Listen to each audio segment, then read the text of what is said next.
ang ebanghelyo nagsaysay mahitungod sa usa ka byuda nga mihalad og duha ka sinsilyo didto sa box sa templo. Kung ikumpara siya sa ubang naghalad, layo ra kaayo ang gihalad sa byuda. Pero para kang Jesus, tanawa na giklaro gyud ang more. Para kang Jesus, gidayig niya ang maong byuda tungod kay sa giingon pa diri sa ebanghelyo, gihatag niya ang tanan nga iyaha, ang iyang kabuhian.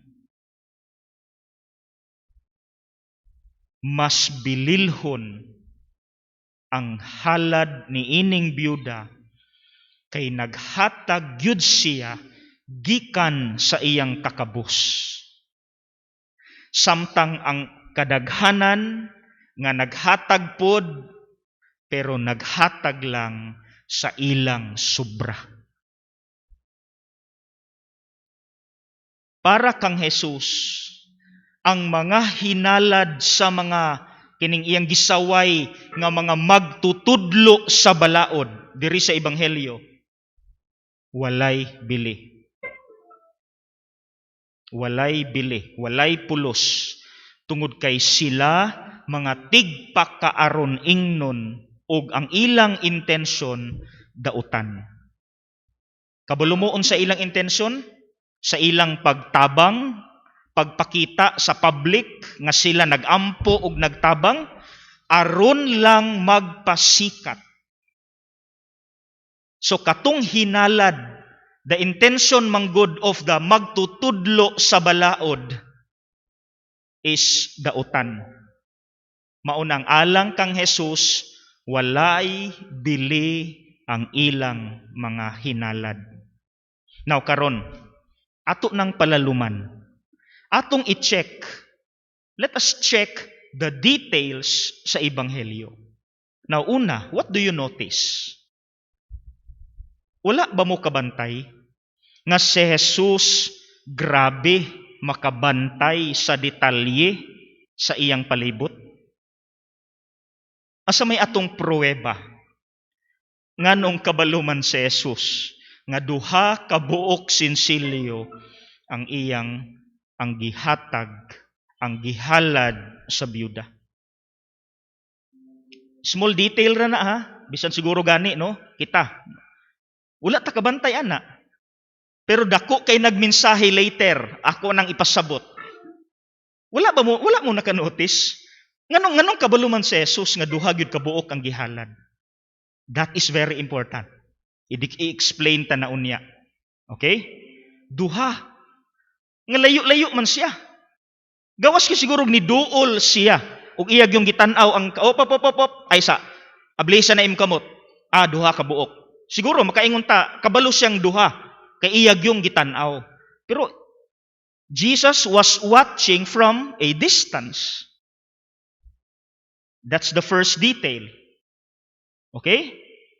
Ikaduha nga detalye nga dili ta conscious pero very important nga ginatan-aw po di ay sa Dios ang kasing-kasing sa mga naghalad.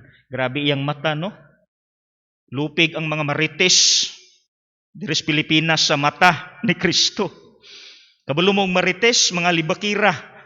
Lupig ang mga mata sa mga chismosa sa mata ni Jesus. Kay nganong gibutang diri sa ebanghelyo nga ang uban naghatag sa ilang mga sobra. So nagpasabot kay sobra may ilang gihatag, so wala ratoy bili or importansya para nila. So diha nato makita nga bisan kung kini si Jesus nagtan-aw siya nato, kabalo siya sa atong kasing-kasing. Mulahos iyahang pananaw. Well, because He is God. Jesus, our Lord, is God. So kabalo siya. Bisan pag magtunol ka dito, God can identify kung kinasing-kasing ba ang imong intention sa paghatag. So kanang duha, mga igsuon, ang di kay nato mabantayan nga detalye but very important. Now, unsaon man nato ni pag-apply karon no sa atoang kinabuhi? Well, many of us dili sama kapobre ni ining biyuda diri sa ebanghelyo. Pero now we are reminded, good news alang natong tanan, nga sa mata sa Dios dili na importante kung dato ka o pobre ka. Dili na mo matter sa Dios. Because what matters is the spirit, the heart, the motivation sa atong paghalad o paghimog usa ka butang. Na amanggoy manghatag nga dinagko pero pakitang tao. Pero naapoy manghatag nga ginagmay pero kinasingkasi. Ug diha bilib ang Dios. Una, siguro sama sa biyuda, ang atong mga sakripisyo nga gipangbuhat walay nakakita. Murara pug duha ka sensilyo unnoticed. No, kabantay ba mo sa mga parokya? Basta dagko kay hatag nganlan gyud no. Honorable and Mrs. blah blah blah nga naghatag og tulo ka sakyanan nga balas. I-announce gyud na. Salamat kaayo kang Mr. and Mrs. blah blah blah nga naghatag og 40 ka sakong semento. I-recognize gyud na. Pero kinsay nakadungog ninyo dinhi nga si Antonio Cuevas naghatag og 20. Wala. Lunilo Dagpin nihatag og Jace. It's unnoticed. But does that matter? Siguro kita maka-experience ta ana. Walay nakakita sa atong mga gipanghimo nga mga maayo o walay nakakita sa atong mga gipanghatag sa Dios. Pero abi ninyo, diha di ay sa mga secret offerings nga walay nasayod, mao di ay ang importante bililhon sa mata sa Dios.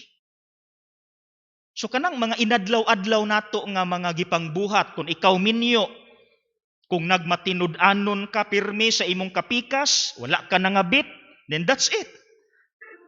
No one notices nga you are faithful to your husband. No one notices that you are faithful to your wife. Nga wala ka nangabit, kada adlaw, faithful ka. Only God sees it, and that's enough. No one notices the good deeds nga imong gipanghimo, agis kagagmay, agis sa kaordinaryo. But it's more than enough to know nga ang Ginoo nagtan-aw ana, unsa pa may atong pangitaon pa. Another example, nag-volunteer ka sa imong free time aron mutabang sa uban. No one notices your volunteerism nga gipakita. Only God sees, and that's more than enough. Or nagpakaon ka og usa ka pobre nga makililimos, nagpakaon kag street children, beggar. No one notices sa imong gihimo. Pero ang Dios nakakita sa unsay naa sa imong kasing-kasing. Take note, detalyado kaayo ang mata ni Lord. Sobra pa sa mga tsismusa ug mga libakira, manglahos gyud. No, very detailed. What God is after is the heart of every good action, no matter how small it is. Ug tabangan ka sa Dios. Siya na'y bahala mo tabang nimo. Maunay nahitabo sa unang pagbasa.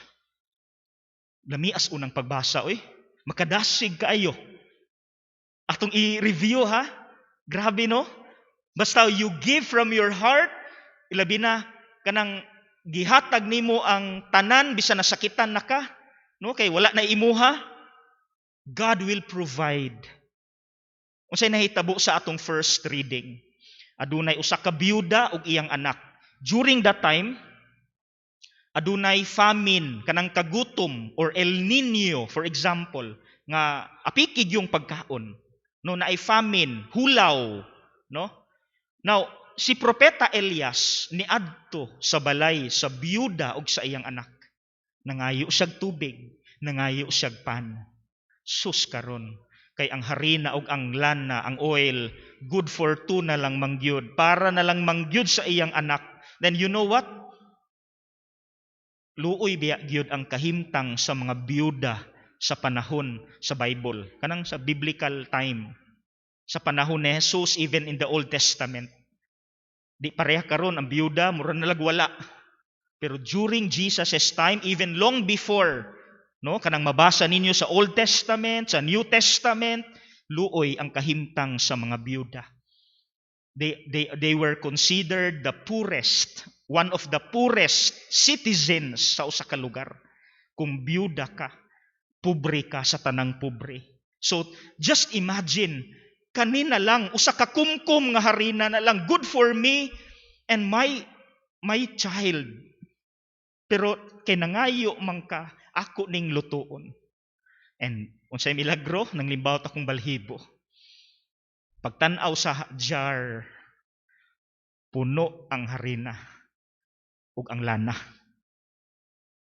Hangtod na human ang plague, hangtod na human ang kagutom, wala makuhae ang harina. Bisag unsaon nila kuha, mapuno gyud.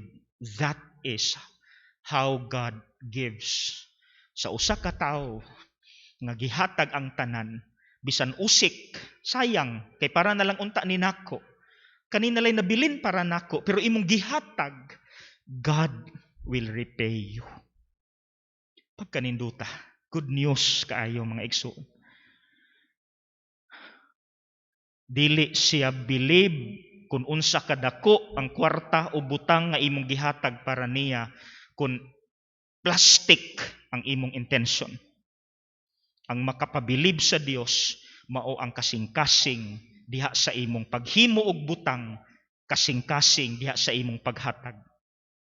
Bisan sa atong mga kinagamyan nga mga regalo, kinagamyan nga mga actions, basta kinasing-kasing nimong ihatag, dako na kaayo na para niya.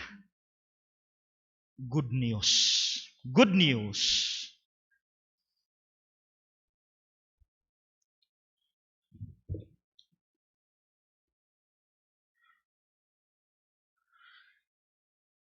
Palihog manindog,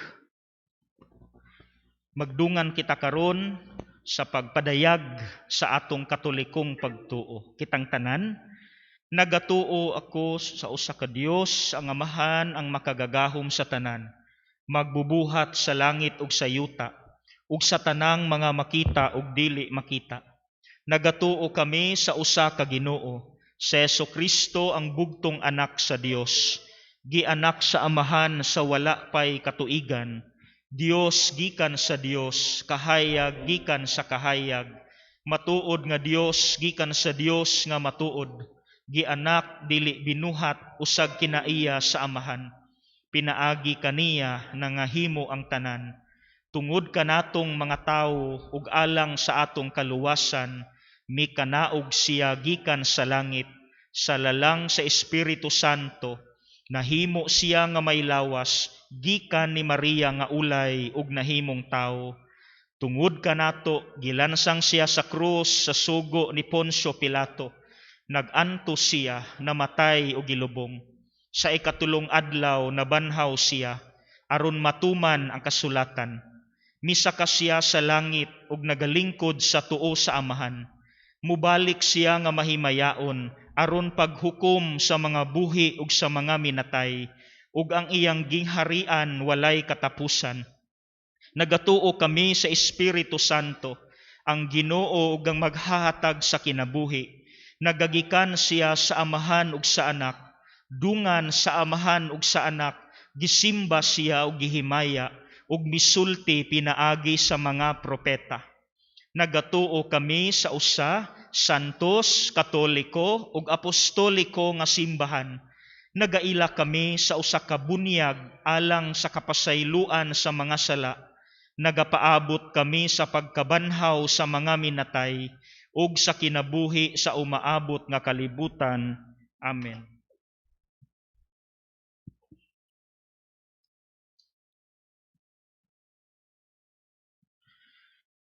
Magampo kita sa Dios Amahan alang sa panginahanglan sa kabus tang kaigsuonan ug kanatong tanan, sa matag pangamuyo muingon kita, himua kaming manggihatagon Ginoo. Gihatagon Ginoo.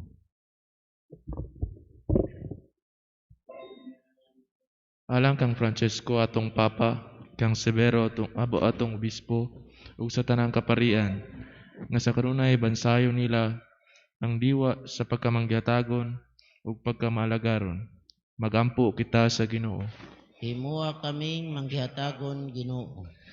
Alang sa mga opisyales sa gobyerno, nga dili unta sila mahulog sa tensyon, sa kakug ug pag-abuso sa gahom. Magampo kita sa Ginoo. Himua kaming manggihatagon Ginoo. Alang kanatong tanan, nga nining tuig sa Mesio Agentes,